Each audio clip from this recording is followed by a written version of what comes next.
Om Shri Ganeshaya Namaha. Om Shri Saraswatyai Namaha. Om Shri Gurubhyo Namaha.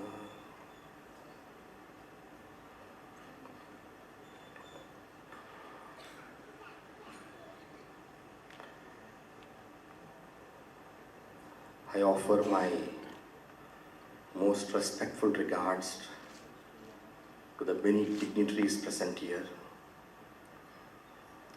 to the scholars, the academicians, to the students of philosophy, and to the seekers too. I offer my most loving regards. The topic which has been given to me is Advaita Vedanta of Sri Shankaracharya, the vision of oneness.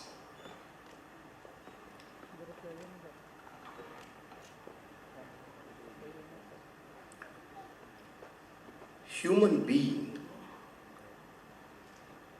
is called Manushya in Sanskrit. When we say Manushya, the word Manushya comes from the word Man, Manude.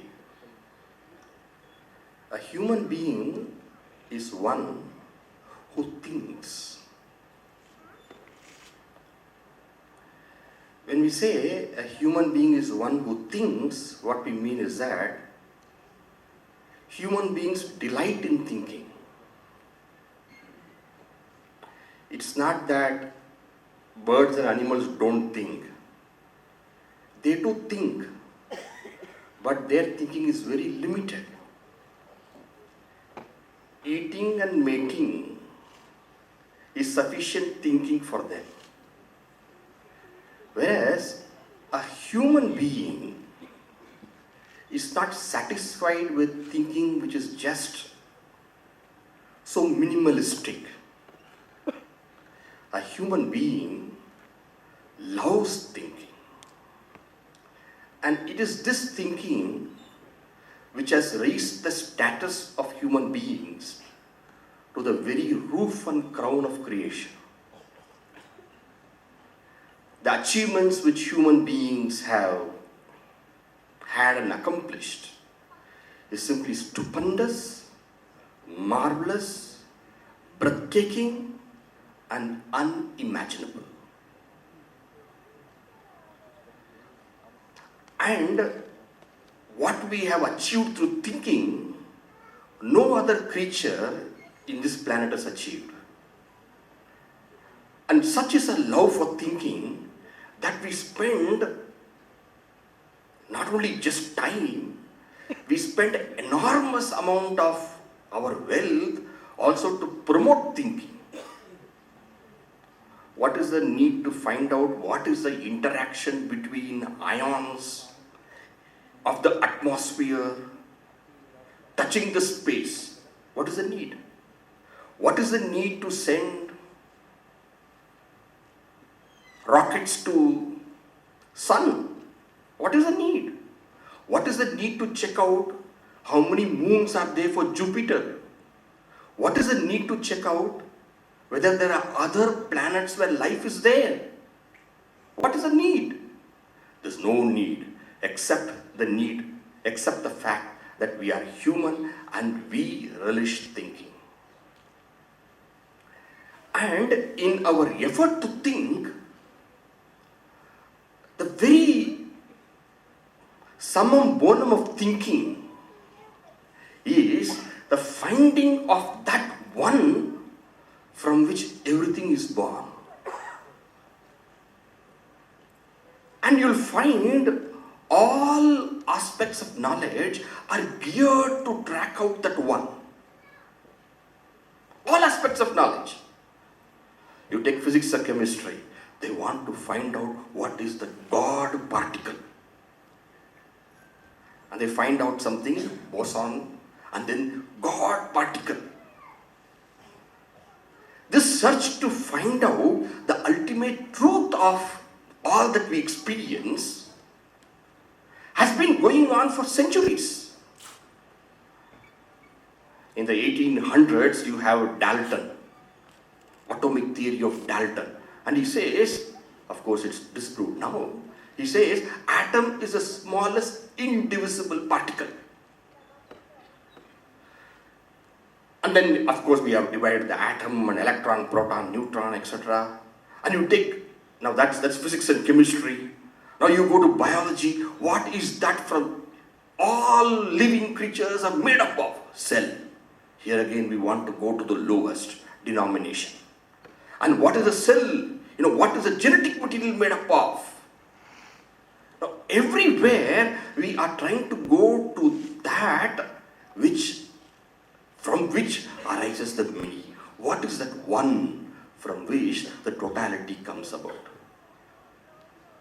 This search for the finality, the absolute reality, the oneness from which the one principle from which everything comes, that has taken our energy, that has taken our thinking, that has taken our intelligence. Finding the one from which the many, what is that into which all the many can be resolved? This is what is termed as the finality of all thinking, to which all fields of knowledge are going towards. Am I communicating? The Advaita Vedanta, see, when you take other philosophies also, you'll find this, when I say philosophy, it is all branches of knowledge want to go and discover that oneness. Well, many have tried, but I would say none like the Advaita Vedanta, which has actually gone to the oneness. And the way Advaita Vedanta has gone to the discovery of that one is very simple, at the same time very intuitive, very logical, and at the same time very crystal clear that anybody can easily understand, provided they also think a bit along with the teacher of Advaita Vedanta. Take any experience, whether it is experience of cognition or whether it is an experience of action. For example, in front of me there are flowers. I see a flower, a simple unit of knowledge. I see the flower. Or let us say a simple unit of action. I eat roti. Any experience, be that of cognition or be that of action. Any experience, you will find there are actually only two categories. One is the I, the knower, and second is the object that is known, the subject and the object. I am talking to an august assembly of academicians and scholars, so I don't have to explain much. There is subject, there is object. There is a drik and there is a drishya. Whatever be the experience that we have, I see a flower, I hear a sound, I feel a soft touch, I eat a roti, I walk to the town. Whatever be the experience that we have, finally it can just be resolved into just two categories. And what are the two categories? I, the knower, and the object which I perceive. Now, starting I, the knower, and the object I perceive, Advaita Vedanta has worked into what is the knower and what is the object. Is there any way the knower and the object are connected with each other, or is this dichotomy of the subject and the object true, valid, and not dissolvable? Is this plurality transcendable, or is it solid and unbreakable? So only a question of I and the object. How to find the truth of it? So you find Adi Shankaracharya at the beginning of the Brahma Sutra commentary, he brings out this point. Who am I? Yushmadasmat pratyaya gocharayo Vishaya Vishayino Tamah prakashavat viruddha swabhavayo Itaretara bhava anupapattau siddhayam Tadharmanam api itaram sutaretara bhava anupapatti, etc. etc. He goes. Asmat pratyaya gochare vishayini yushmat pratyaya gocharasya vishayana tadharmanam vishayecha adya, etc. etc. He proceeds on. He raises this important point. Who am I? So when I say I, and then the object that I see, the question first comes, who am I? Then the inquiry into what is the object. And when the question is asked, who am I? The point is, who am I can be decided by checking out also who I am not. And how do I find out who am I from what I am not? Very beautifully Advaita Vedanta presents by saying, you are not what you observe. You are not what you observe. Whatever I observe cannot be me, because I am the observer, I am the conscious observer. I am not the observed inert. And therefore, if I am not the observed, let me find out what all are the observed. The body is observed.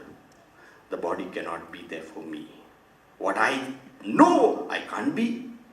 Because I am the knower. The known is different from me. So the body I observe, the body is not me. The mind I observe, the mind is not me. In this way, what is observed is negated from the observer, and the effort to find out what is the observer in real nature is taken up.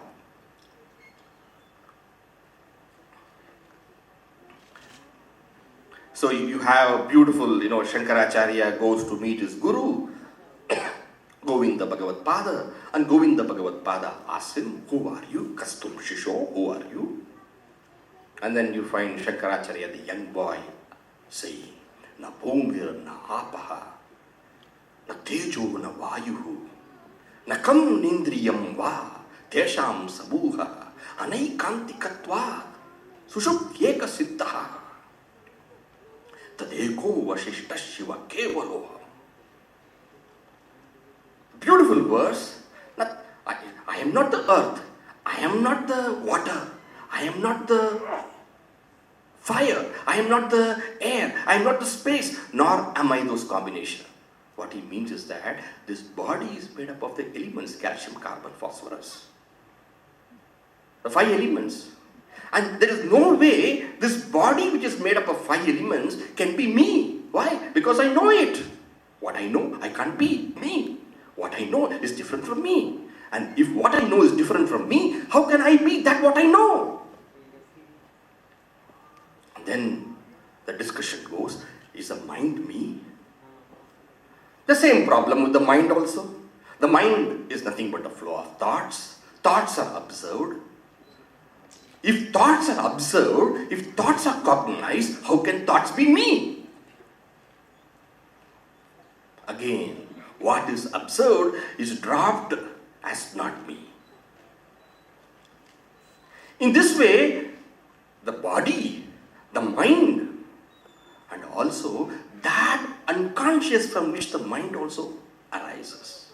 What is called as Karana Sharira in Vedanta, Stula Sharira, Sukshma Sharira, the Karana Sharira, that subconscious mind into which, or that beyond the subconscious mind, the unconscious into which the mind also dissolves.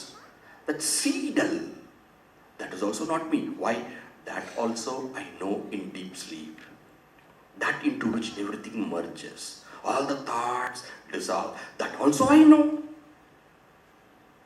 So in this way, beautifully, very simply, the beauty of truth is the simplicity of it. The more complex, the more doubtful we should be whether it is truth or not. Because truth has got this beauty of simplicity. So if I am seeing my body, if I'm cognizing my mind, if I'm witnessing the very cause into which the mind also has dissolved, which I experience in deep sleep, how can I be this body, this mind? And how can I be that very subtle karana into which everything dissolves? And once I wake up, that alone manifests as a thought. How can I be all these? So in this way, the subject is dissolved. In the discovery, in the search for what is the subject, finally the body is not the subject. The mind is not the subject. Then what am I? I am left with that pure consciousness, that pure existence that witnesses everything. And thus the subject becomes Sat Chit. And in that Sat Chit, there is not even an iota of sorrow. That Sat Chit is just such Chit without Sat is existence, Chit is consciousness. That existence, that consciousness, without a wee bit, without even a trace of any pain, any sorrow, any agitation. Because pain, sorrow, agitation are all at the level of the mind and the matter. So that which is beyond. So in this way, the subject is seen to be pure existence, pure consciousness. And transcending all the realm of sorrow, it is expressed also as Ananda. So I see the flower, now I am actually this Sat Chit and Ananda. What about the flower? What is it? Is that anyway connected to me, or is it different to me? Because common sense is what I know is different from me. And therefore the body, the mind, everything we rejected as an object. And in that statement, I see the flower. What happens to the flower? What happens to the object? Now there also to inquire into what the truth of it is. Vedanta spends his attention and then asks, what is the truth of an object? A truth of an object is the very cause which pervades the object. What is the truth of an ornament? The truth of the ornament is gold. What is the truth of waves? The truth of the waves is water. What is the truth of, what else? Traditional example, pots. The truth is clay. Why? Truth is that which pervades the object. And what is that pervades the object? The cause pervades the object. So if I want to know what is the flower, I have to ask, what is the cause? Whether you go scientifically and then you say the cause is nothing but electrons, protons, neutrons, etc., etc., or whether you go to the traditional model and say the cause is nothing but the earth, fire, water, etc., etc., finally what are you left with? You are left with nothing but the final subtle elements. Let me just a little more explain. What is the cause of all waves? Say water. What is the cause of all ornaments? Gold. What is the cause of all pots? Clay. Now you are left with clay, you are left with water, you are left with gold. Now suppose I want to know what is the cause of the entire world. Then I have to find out what is that which pervades both the gold. Not both the gold. What is that which pervades the gold, the clay, as well as the water? Suppose I find out what is that which pervades all of them, that will give me a clue as to what is that which pervades the entire world. Am I communicating? What is that which pervades all? Please ask this question to yourself. What is that which pervades all? Ornaments are gold, so this is gold. All waves of water, this is water. All pots are clay, this is clay. Now my question is, what is that which is pervading gold, water and clay? To find out what is pervading, very easy method to know what is pervading is remove that and the object will cease to be object. What is that which pervades gold? Remove that. And then what will happen to the ornament? The ornament ceases to exist. Remove gold, ornament becomes no ornament. Remove water, waves become no waves. Remove clay, pots become no. See, very simple. The beauty of logical thinking is the simplicity of it. So remove them, it will not be. Now the question is not as simple as remove water and waves go away. Remove clay and gold and remove clay and pots go away. Remove gold and the ornaments go away. It's not as simple as that. Now, what is that which pervades clay? What is that which pervades water? What is that which pervades gold? If we find that out, then we have found out the cause of all these. And it gives a clue as to what is the cause of the entire world. What is that? If we find that out, then we have found out the reality of the world. What is that? If you remove gold from the ornaments, ornament is not there. But what is that if you remove from gold, gold ceases? What is that if you remove from water, water ceases? What is that which you remove from clay, clay ceases? And what is that if you remove from this world, the world ceases? What is that? Discussion goes on. To know what pervades, you see what is there common. In all ornaments, gold is ornament. Gold is common. In all waves, water is common. So if you take, so I make this statement. This is water. This is clay. This is gold. Water is different from clay. Clay is different from gold. But water is common. Existence is common. If you remove isness from any object, the object ceases to be. That isness is a ground reality for all objects. And therefore, Advaita Vedanta says, isness is a ground reality and isness pervades all objects. Remove isness, all objects cease. Therefore, when I say the world, what is world? World is pervaded by isness, existence. If world is pervaded by isness, existence, then how do you explain the various appearances that you see? You see a flower, you see a pot, you see this, you see that, you see every person, you see so many things are there. What do you say about that? Existence is a ground reality. Everything is built on that. Water is a ground reality. Waves, bubbles, foam, breaker, even tsunamis is nothing but the manifestation of water.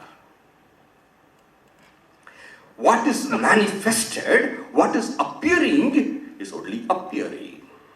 What is that which appears? That is reality. Water appears as wave. Therefore, wave is an appearance. Water is reality. Existence appears as a world of objects. Therefore, existence is a reality. World of objects is an appearance. So, in this way, the world too is dissolved to existence. Sat. Who am I? Sat. So, subject is Sat in truth, object is Sat in truth, then what has happened? There is existence, there is only one existence. Sadeva Somya Idamagra Asit Ekameva Advitiyam. Neha Nanasti Kinchana. Akhandam. These are the words used. So who am I? Finally, I am existence. What about the world? Including the body, including the mind. Everything is finally existence. And the understanding of what is existence becomes clearer because I experience existence also as consciousness. It's not a dull, inert existence, but it's an alive, aware existence. And therefore, existence is consciousness. Sattayahi chit, chittayahi aham. So in this way, the entire cosmos, the object, including the perceiver, me, is reduced to Sat Chit Ananda. And this becomes what is termed Advaita. non-dual. There is no two. There is only one. Ekatva. There is only one. Now this is Advaita. This is oneness. And the impact of this knowledge and realization is truly benedictory. If at all there is something knowing which, realizing which, being which, feeling which, one becomes truly noble. Absolutely a gem of a human. That is and can be only Advaita. You may wonder, Swamiji, how can you make such a very, very daring assertion? Goodness and nobility is not a prerogative and not a solitary possession of Advaita. I accept it. But I will just explain to you and show to you how Advaita naturally becomes a spring of all dharma and nobility.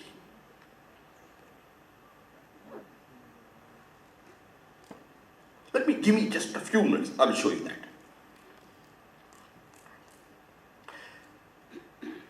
This is my body.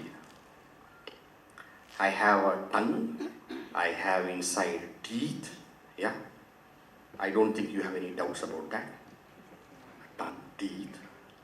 And let's say as I'm talking or eating, suddenly by mistake, my tongue is bit by the teeth.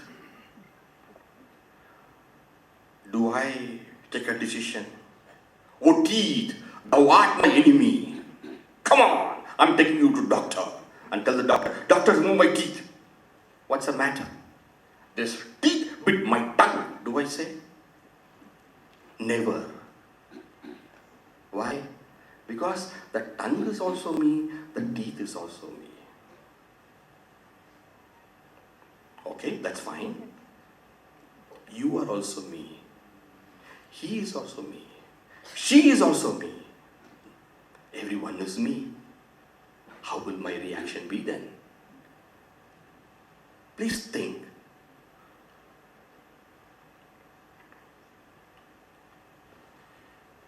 Yastu sarvam, one for whom sarvam atmaiva bhut. Everything has become him only. Advaita Vedanta.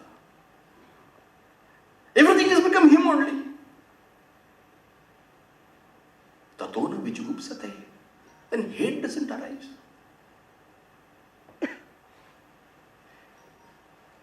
When it is said, love thy neighbor as thyself. Why? It's a very well-known statement of the Bible. Love thy neighbor as thyself. Why? Why should I love? Because your neighbor is you yourself. Parents see their children as an extension of themselves. Do you have to order and command them, love your children? Do you have to say that? No. Till yesterday she was another lady. Or that man was not known to you. It doesn't happen nowadays. But the moment they are married, what do they say? We are one. In oneness, you don't have to force love. Love, understanding, care, compassion, the many facets of nobility, dharma, are naturally springing from that beauty of oneness. Dharma is rooted in Advaita. Tatona vijugupsate. Isha vasyamidam sarvam. Yatkincha jagatyan jagat. Tena tiktena punjita. Magrada kasyasvidhanam. Don't seek somebody's. Share yours. Why? The other is also you. Dharma is firmly rooted in Advaita, and the beauty of Dharma being rooted in Advaita is it is natural, sahaja. Nowhere else you will find dharma so easily present.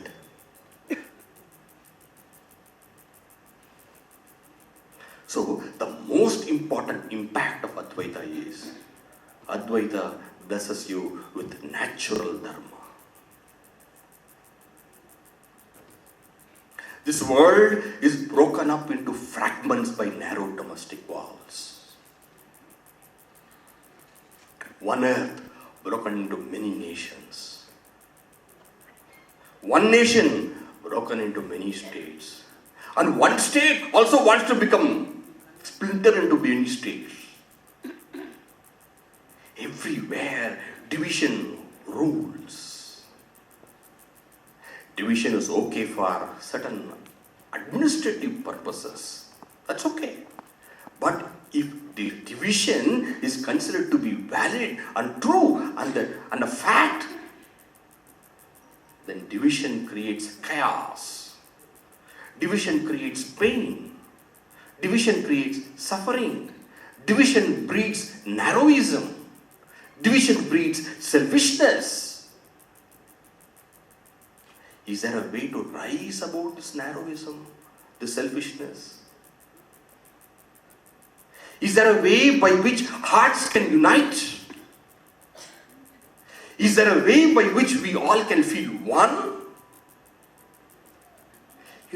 Oneness gives lots of happiness. Division gives a lot of pain. If somebody meets us, first what we, especially trains and all, we find a lot of, train we are sitting, flights everybody is quiet usually. Train though we start talking. The person sits in front, how are you? Where are you coming from? The person says, I'm coming from Cochin. You're coming from Cochin? Huh? I'm also coming from Cochin. Malayali or no? You're Malayali? I'm Malayali dane. Oh, Malayali. Friends, why? We found something common to be one. And then you should see them. Pray, when two Malayalis get over there. Oh, talking. Why? We found we have become one. In oneness there is joy. In division, there is no fullness. We strive to be one naturally. Advaita tells, you are one truly.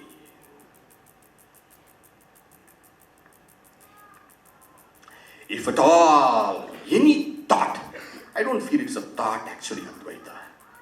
If at all there is any fact which can break barriers, not facts which are, contrived and pushed upon the person to feel one. And then they use such words as acceptance, toleration. These are very, very poor words. Do I accept my tongue or teeth? Do I tolerate my teeth? No, it's me. What's toleration? What's acceptance? These are very bad words. Tolerate, accept, accommodate. They look all good, but they're all rooted in division. In oneness, there is natural acceptance. There's natural toleration. There's natural accommodation. And you don't call even tolerance, acceptance, accommodation, because it's one.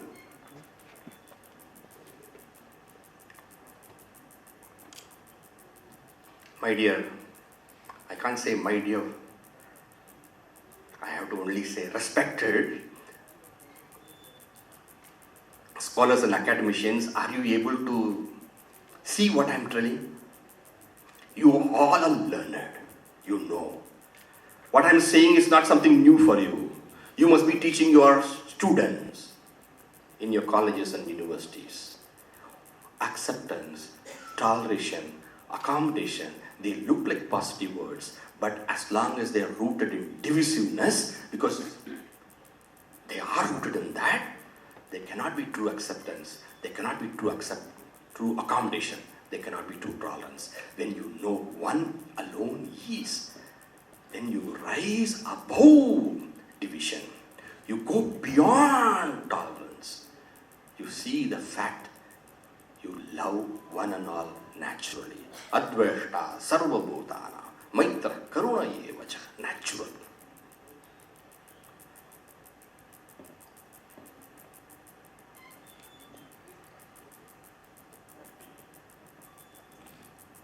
In oneness, there is natural dharma. In oneness, there is natural acceptance of all. This the world very, very, very, very importantly needs.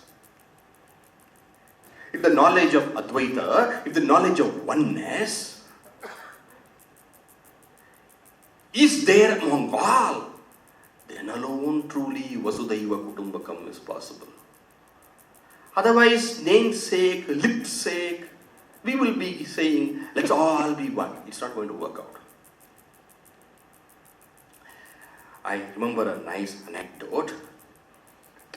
This actually happened.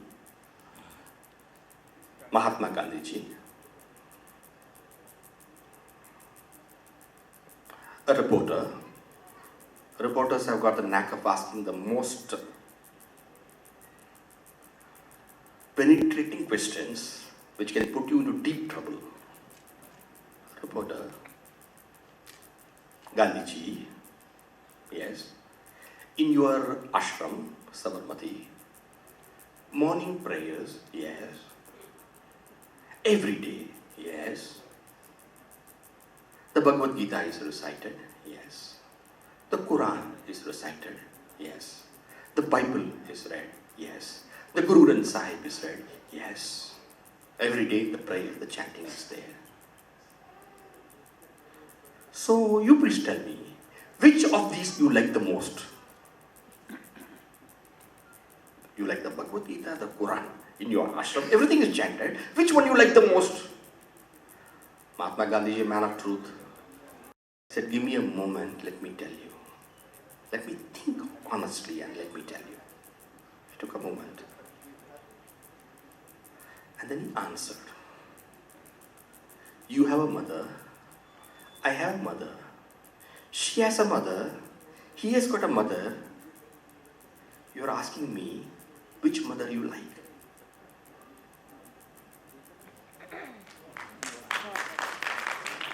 I love my mother. I love my mother the most. But, look at the answer. But, in loving my mother, I know how much you love your mother.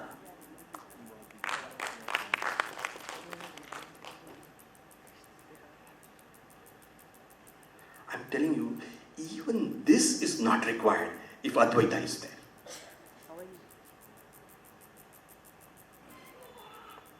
This is wonderful what Gandhiji said. But even this is not required if Advaita is. Why? Everything is fine. All different paths. Truth is one.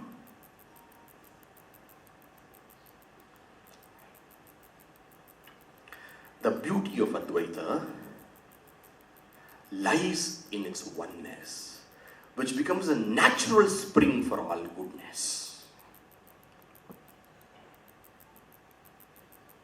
And therefore, when we say, when we ask the question, what is the practicality of Advaita? You are asking, what is the practicality of you knowing your head, your limbs, your legs, your body, all belongs to you? The practicality of Advaita is rooted in the oneness of Advaita. Not only is Advaita capable of rendering this oneness so natural, dharma natural, Advaita is such a thought which naturally integrates all diverse opinions. Beautifully in Shankaracharya, while commenting upon Gaudapadacharya's Mandukya Karika, the statement, Avirodoyam Vada. We have no fight, no argument, no difference of opinion. Advaita is one thought which naturally integrates. even the seemingly diverse, it has got a natural power to integrate. I'll just explain with an example. Waves are there. Ocean waves are there. Suppose the wave looks at the ocean and says, "Ocean, thou art ocean. Who am I? Nothing, a puny, petty, paltry wave. You are God. I am none. I am thy servant." Very true. That's also fine.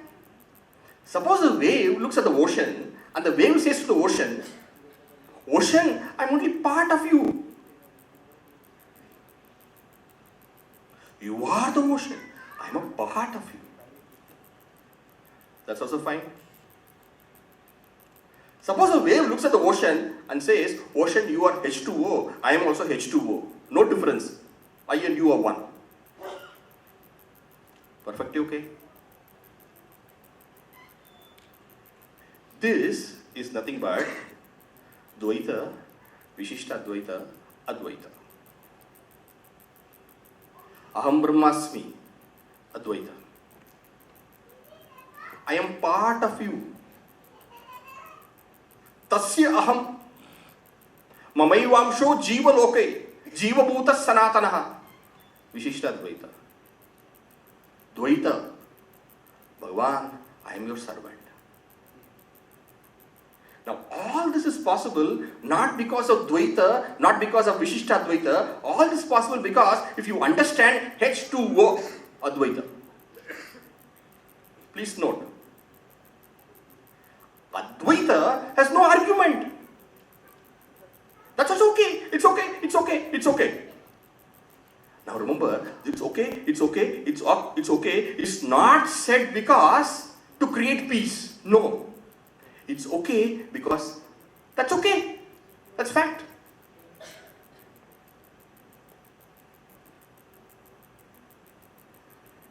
And that is why India, our nation, the great Bharat, has given to the world the philosophy of also. Around the world you will find the philosophy of only. O-N-L-Y. Only in India you will find the philosophy of also. What do you mean, Swamiji, also only?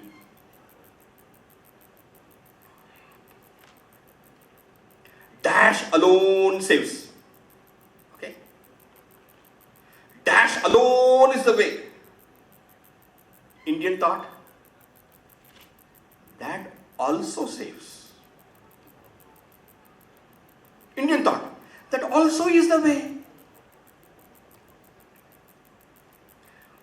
This also has got the power to save the whole world today. And the word only has destroyed the world for millenniums. When are we going to go to also? The earlier we do it, the world is a better place. Also saves, only destroys. Advaita gives also. Every other thought around the world only is only. Do you think what I'm saying is right, or am I exaggerating? Please give a thought. I'm not saying what I'm saying you should all accept it and then say, "Swamiji, you said the most perfect thing, wonderful." I'm not saying. But please give a thought. How can also arise in the collective mindset? How can it arise? This collective mindset, if it has to change, if the also has to enter in, everybody has to see something of oneness.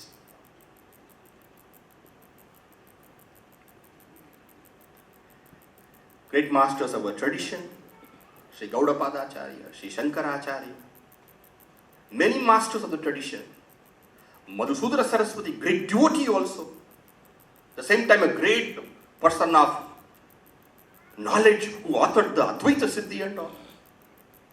They all could think this way. Very, very beautiful thought is Advaita. It is a very poor word to say Advaita is a thought, Advaita is a philosophy, Advaita is darshana. These are all very, very poor terms to determine, to describe Advaita. What is Advaita? Advaita is the knowledge of oneness.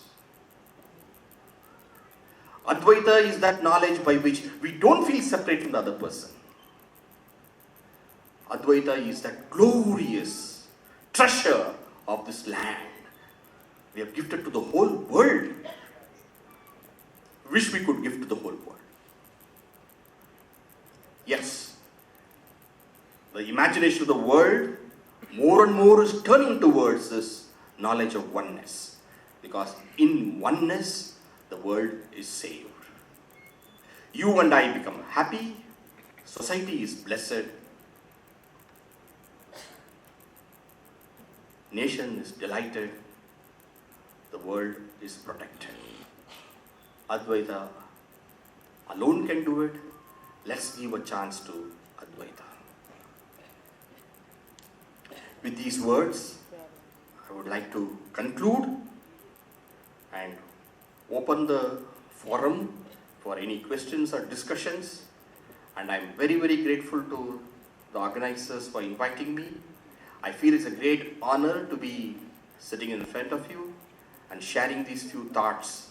None of it are mine, none of it are original. They all belong to Sri Shankaracharya, under whose loving embrace we all could study this Advaita.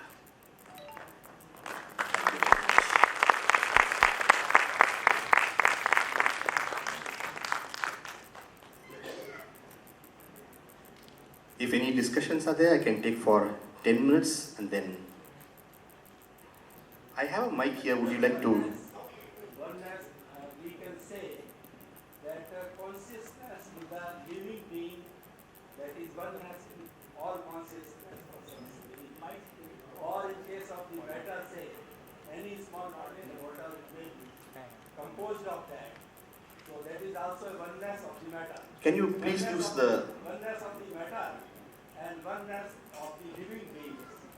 So that way we can say oneness in both the things, in matter as well as for the consciousness or living. The beauty of Advaita is that it integrates both the subject and object and does not distinguish this oneness of the matter from the oneness of the consciousness. That's the beauty of Advaita. It may look as though his question was, oneness of the matter is particles. Oneness of all living beings is consciousness. That is his question. And then he says, in this way, oneness can be made twofold. Am I right, sir? The beauty of Advaita is that it integrates both these oneness and shows it is a single ground of existence which manifests as a living being as well as the inert matter. When this existence gets reflected in the mind, it manifests as life. When there is no mind, for example in a rock there is no mind, then the existence can't get reflected there and life does not manifest. So life is secondary to existence. And therefore existence is single ground for both the living as well as the inert. So this is how Advaita resolves this dichotomy. Ma'am. Yeah, Guruji, there are two expressions. One is to describe Sat and the world as relatively real. And another way is to describe Sat and the world as real and appearance. How would you interpret this? Thank you. Is the mic volume okay or it has gone down suddenly? Okay. Ma'am, would you like to sit down or would you like to stand? Yeah, I don't mind, but did you hear me? That I heard you well. Yeah, I heard you well. Whether it is a relatively real or it is appearance, right? Yeah. Okay. I'll just wait for her to sit down.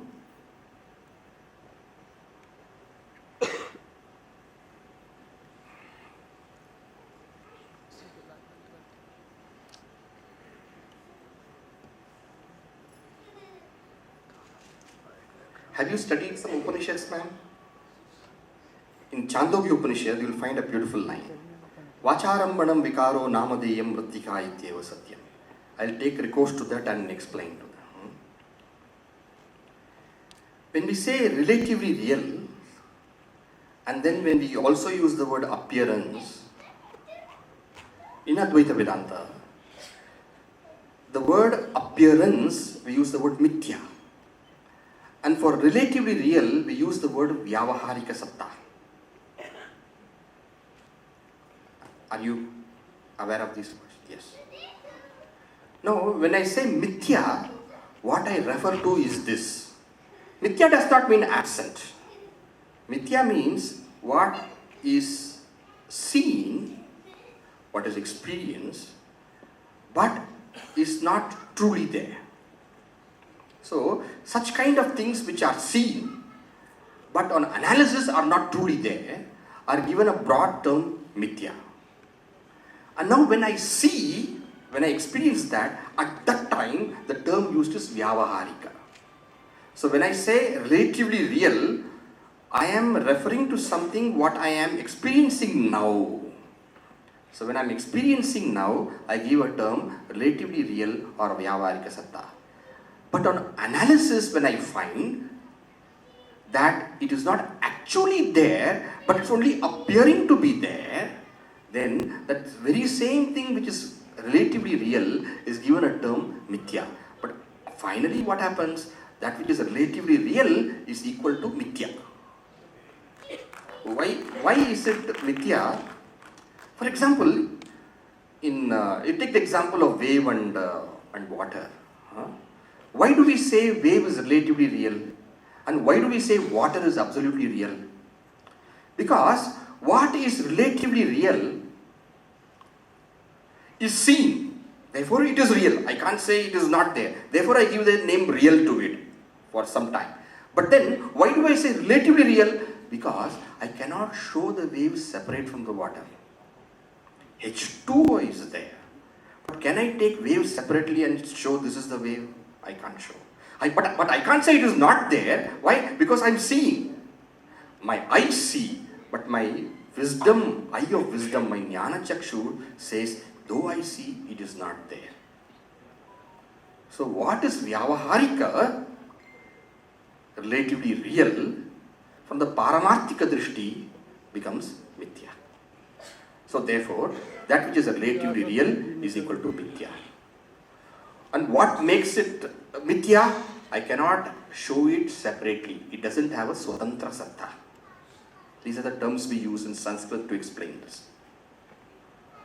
Does it satisfy you? All right. No, I'm asking.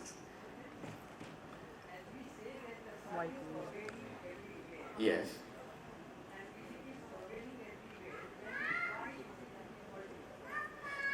Sat is pervading everywhere. That everywhere is mithya. Sat is not mithya.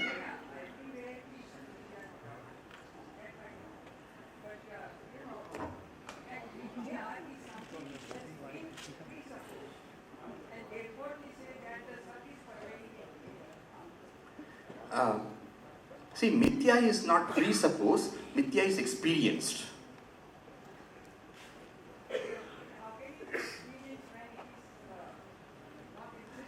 Because it is relatively real, we are experiencing it. For example, dream we experience.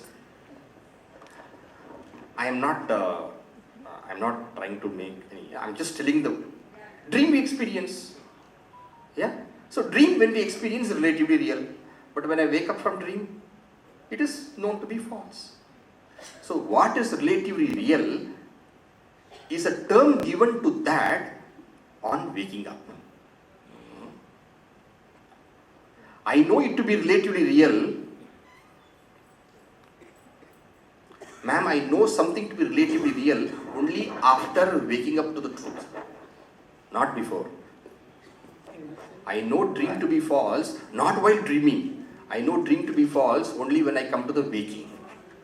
So once the truth is realized, that what I experienced is given a term relatively real or mithya. I think that should fine. I have shared whatever I know. Rest you please reflect upon it. 3:15 I have to leave.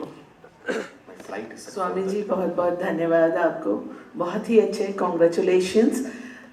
मैं ये पूछना चाहती हूँ, आपने अभी गांधी जी का उदाहरण दिया कि उनके सामने गीता है, कुरान है, गुरुदेव की गुरु ग्रंथ साहिब है, बाइबल है, और हम सभी जानते हैं कि there is only one, oneness में हम बिलीव करते हैं, पर इतना कन्फ्यूजन, इतना कि इज देयर सर्वधर्म समन्वय पॉसिबल?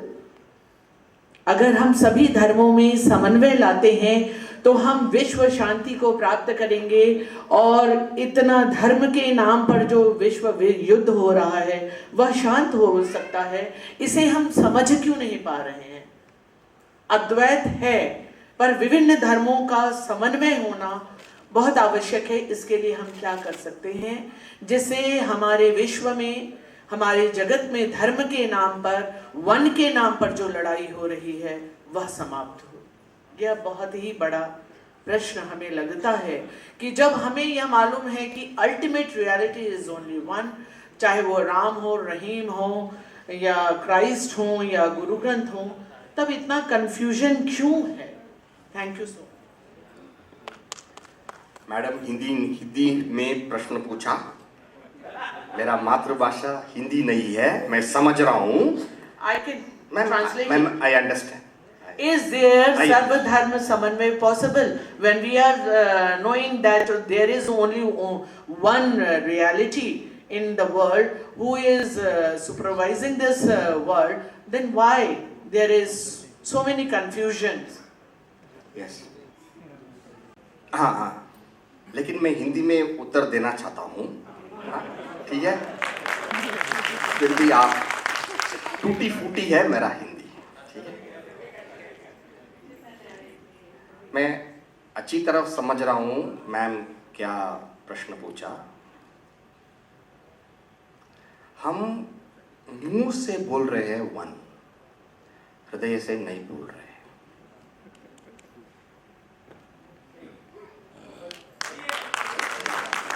ये प्रॉब्लम है। हम अद्वैत पढ़ रहे हैं लेकिन अद्वैत नहीं जी रहे हैं। यही प्रॉब्लम है। इसको ही भगवान श्री कृष्ण बोल रहे हैं, बोलेंगे।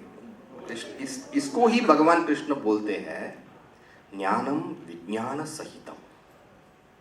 ज्ञान अलग है, विज्ञान अलग है। ज्ञान बुद्धिस्त है, विज्ञान हृदयस्थ है। ये बहुत फर्क है, बहुत फर्क है।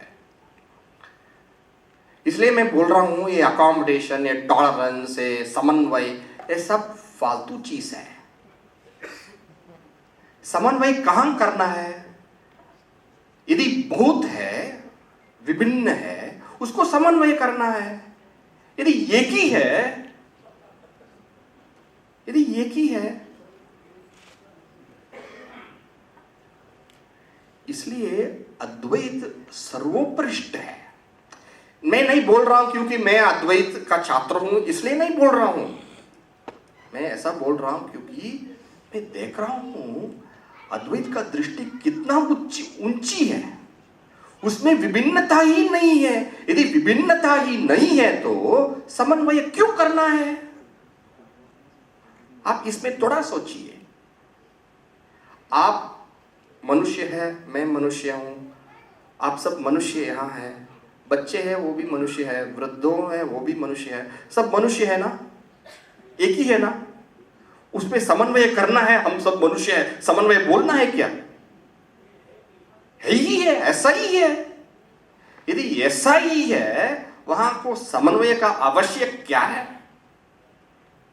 हम सब भगवान का, ओ सच्चिदानंद परमात्मा का विभिन्न